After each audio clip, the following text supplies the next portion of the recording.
তাহলে স্যার মেয়েকে তুলতে যাচ্ছি, মেয়েকে তুলতে গেলে স্যার দেখতে হবে যে তার বাড়ির সামনে বেশি দারোয়ান আছে কিনা। এই এখানে তো অনেকগুলো দারোয়ান দাঁড় করে দিয়েছে, 3টা দারোয়ান রয়েছে।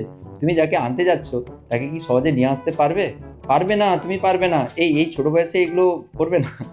মানে তোমার বড় হবে তখন, বন্ধুদের যখন বন্ধুরা ভাই চল, ফোন করে দিয়েছে ভাই চল একটু মেয়ে তুলতে যাবো, হ্যাঁ তার বাড়িতে রাজি হচ্ছে না, তুলে নিয়ে আসতে হবে ভাই, যেরকম ও কাঁদছে। তার তোমাকে দেখে যেতে হবে না তার ঘরে দারোয়ান কটা রয়েছে।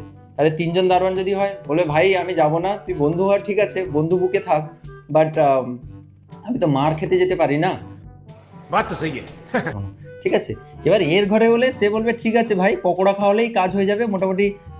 আমি আমি যাচ্ছি, ফোন করে দিয়েছি যাচ্ছি। সে তো জানে যে যাব আমি, টুক করে যাব, টুক করে নিয়ে চলে আসবো, মানে টুক করে এরকম অ্যাটাক করবে, টুক করে লিভিং রুমকে বের করবে, দিয়ে বন্ধনে আবদ্ধ হয়ে যাবে।